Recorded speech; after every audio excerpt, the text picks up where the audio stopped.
ہندوستان کی شمع روشن ہوتی ہے۔ 925 ہجری کا زمانہ تھا، 10ویں ہجری چل رہی تھی، ہمایوں کا زمانہ تھا، اکبر کا باپ جس کا نام ہمایوں تھا، اس ہمایوں کے زمانے میں ہندوستان کی سرزمین پر جب نئی آبادیاں قائم کی جا رہی تھی، مسلمانوں کی نئی آبادیاں بن رہی تھی، تعمیر ہو رہی تھی، اسی زمانے میں مبارک پور کی سرزمین پر، اس کے کھنڈرات پر سادات مانک پور میں حضرت سید راجہ مبارک شاہ رحمت اللہ تعالی علیہ نے مبارک پور کی سرزمین پر مبارک پور کو اپنے نام پر بسایا۔ اور عزیزان ملت اسلامیہ، سید راجہ مبارک شاہ کڑا مانک پور کے سادات میں سے ہیں اور مبارک پور کے آپ ہی بانی ہے۔ آپ کا مزار مبارک آج بھی مانک پور پرتاپ گڑھ میں ایک احاطے کے اندر آپ کا مزار مبارک آج بھی موجود ہے۔ اور عزیزان ملت اسلامیہ، جب ہم تاریخ کا مطالعہ کرتے ہیں تو اس سے ہمیں سمجھ میں آتا ہے کہ مغلیہ دور میں اکبر بھی ہوا، اکبر کا بیٹا جہانگیر بھی ہوا، جہانگیر کا بیٹا شاہجہاں بھی ہوا، اور شاہجہاں کا بیٹا اورنگزیب عالمگیر رحمت اللہ تعالی علیہ یہ بھی ہوئے، اور بھی سلاطین مغلیہ ہوئے۔ اور جب ہم اس تاریخ کا مطالعہ کرتے ہیں، اپنے قرب و جوار کا مطالعہ کرتے ہیں، تو شاہجہاں کا دور ہی تھا کہ بغداد کی سرزمین سے حضور غوث پاک رضی اللہ تعالی عنہ کی اولاد سے ایک عظیم بزرگ جن کا نام حضرت سید کمال الدین عرف بندگی شاہ کمال رحمت اللہ تعالی علیہ ہے، اسی مبارک پور کے قریب گجاڑا کی سرزمین پر تشریف لاتے ہیں۔ اور گجاڑا کی سرزمین پر جب آپ تشریف لاتے ہیں تو آپ کا یہاں پر تشریف لانا اور قیام کرنا اور ایک خوش نفع چپر میں آپ کا قیام کرنا آپ وہاں کے ارد گرد کے لوگوں کو پسند نہ آیا، حاسدین پیدا ہوئے، اور حضور سید کمال الدین عرف بندگی شاہ کمال رحمت اللہ تعالی علیہ پر حملہ کرنے کا ارادہ کرتے ہیں، اور جب حملہ کرتے ہیں تو ان کے درمیان خود ہی پھوٹ پڑ جاتی ہے، جو آپ پر حملہ کرنے کے لیے آئے تھے ان کے درمیان اختلاف پڑ جاتا ہے اور آپس میں ہی کٹ مر جاتے ہیں۔ انہی میں سے ایک عورت تھی جو حاملہ تھی، وہ بچتے بچاتے ایک جھاڑی میں چھپ جاتی ہے، اور جب جھاڑی میں چھپ جاتی ہے اور وہ بچ جاتی ہے، کچھ دنوں کے بعد حضرت سید کمال الدین عرف بندگی شاہ کمال گجڑوی رحمت اللہ تعالی علیہ کی بارگاہ میں آتی ہے، وہ شرف اسلام ہوتی ہے اور مسلمان ہو جاتی ہے، اور کچھ دنوں کے بعد اس کے وہاں ایک بچہ پیدا ہوتا ہے جس کا نام فخر الدین رکھا جاتا ہے، اسی کے نام پر موضع فخر الدین بسایا گیا ہے۔ عزیزان ملت اسلامیہ، یہی حضرت سید کمال الدین عرف بندگی شاہ کمال گجڑوی رحمت اللہ تعالی علیہ ہیں، جن کی بارگاہ میں مغلیہ سلطنت کا عظیم بادشاہ جسے اورنگزیب عالمگیر کہا جاتا ہے، ان کی بارگاہ میں شرف ملاقات کے لیے اورنگزیب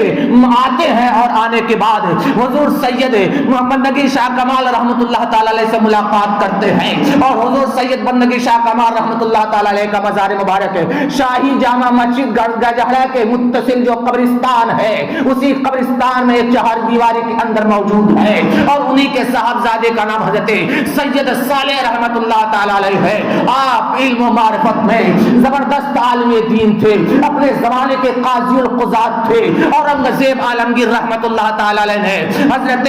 بندگی شاہ کمال رحمت اللہ تعالی علیہ کے صاحبزادے حضرت سید صالح رحمت اللہ تعالی علیہ کو قاضی القضات مقرر کرتے ہیں اپنے زمانے حکومت میں، اور آپ کا جو منصب قضا تھا، آپ جہاں کے قاضی تھے وہ برہان پور کی سرزمین تھا،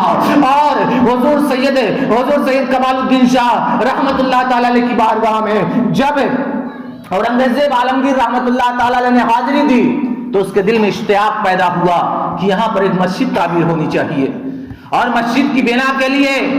اورنگزیب عالمگیر نے خصوصی پیغام جاری کیا، اور شاہی خزانے سے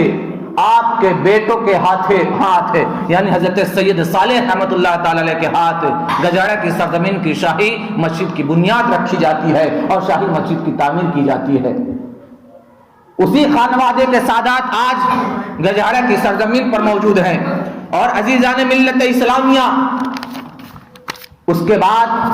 مبارک پور کی سرزمین کے ارد گرد اور بھی ہم مزارات کو دیکھتے ہیں، جن میں سے گجڑا کی سرزمین کے ہی متصل، بالکل متصل بمہور ہے، اور اسی سے متصل اور بھی آبادیاں ہیں. لوہارا میں حضرت سید گرم دیمان شاہ رحمۃ اللہ تعالی علیہ کا مزار مبارک ہے، جن کا وصال 1178 ہجری میں ہوتا ہے. اور آگے بڑھیے سادات کچھوشا میں حضرت سید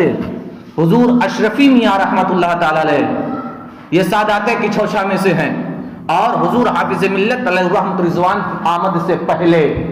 مبارک پور کی سرزمین پر آپ کا حلقہ ارادت بڑا وسیع تھا. مبارک پور کی سرزمین پر حضور اشرفی میاں کی تبلیغی سرگرمیاں جو تھیں اور جو رشد و ہدایت تھے آفتاب بن کر کے چمک رہے تھے. یہاں کے لوگوں کے دلوں میں حضور اشرفی میاں رحمۃ اللہ تعالی علیہ کی اس قدر محبت تھی کہ لوگ اپنے دل کو ان کے قدموں پر بچھائے ہوئے تھے. حافظ ملت علیہ الرحمۃ رضوان ابھی مبارک پور کی سرزمین پر تشریف نہیں لائے ہیں،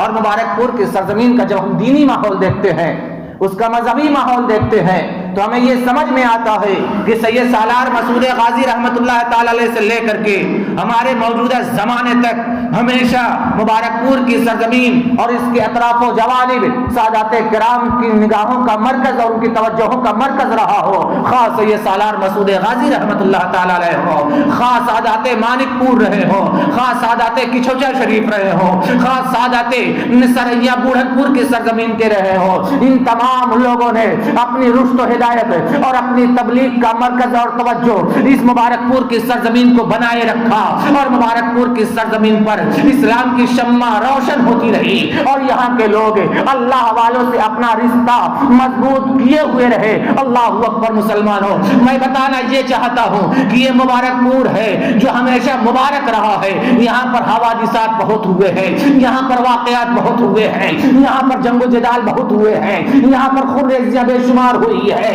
یہاں پر مسلمانوں کو ستایا بھی گیا ہے، یہاں پر راجاؤں مہاراجاؤں نے حملہ بھی کیا ہے، یہاں پر لوگوں کو ظلم و ستم کا نشانہ بھی بنایا گیا ہے. لیکن اولیاء اللہ کی نگاہوں کی توجہ تھی، اولیاء اللہ کی نگاہوں کا مرکز تھا کہ مبارک پور مبارک رہا. اور حضور حافظ ملت علیہ الرحمۃ رضوان نے جب الجامعۃ الاشرفیہ کو یہاں کی سرزمین پر قائم کر دیا تو اس کی دھمک اور اس کی چمک پورے ہندوستان میں ہی نہیں بلکہ پوری دنیا میں سنی جا رہی ہے. اسی لیے تو کسی نے کہا ہے جس نے پیدا کیے کتنے لال و گوہر، حافظ دین و ملت پہ لاکھوں سلام. اور مبارک پور کی سرزمین کا جب جائزہ لیتے ہیں تعلیمی اعتبار سے تو مغرب کی پچھم میں جونپور کی سرزمین پر ایک مدرسہ تھا جسے مدرسہ حنفیہ کہا جاتا ہے. وہاں لوگ تعلیم حاصل کرنے کے لیے یہاں سے جایا کرتے تھے. اور پورب کی سرزمین پر غازی پور میں ایک مدرسہ تھا جسے مدرسہ چشم رحمت کہتے ہیں. مدرسہ حنفیہ آج بھی موجود ہے، مدرسہ چشم رحمت آج بھی موجود ہے. یہ دونوں قدیمی ادارے اس مبارک پور کے ارد گرد موجود تھے. اور یہاں کے لوگ جب ابتدائی تعلیم حاصل کر لیا کرتے تھے، گھروں میں ابتدائی تعلیم جب ان کی مکمل ہو جایا کرتی تھی، اعلیٰ تعلیم کے لیے کبھی وہ جونپور کی سرزمین کی طرف چلے جاتے ہیں اور کبھی چشمہ رحمت غازی پور کی طرف چلے جاتے ہیں. حضور صدر الشریعہ رحمت اللہ تعالی علیہ نے خود بھی مدرسہ حنفیہ جونپور میں تعلیم حاصل کی، اور وہیں پر آپ کے استاد محترم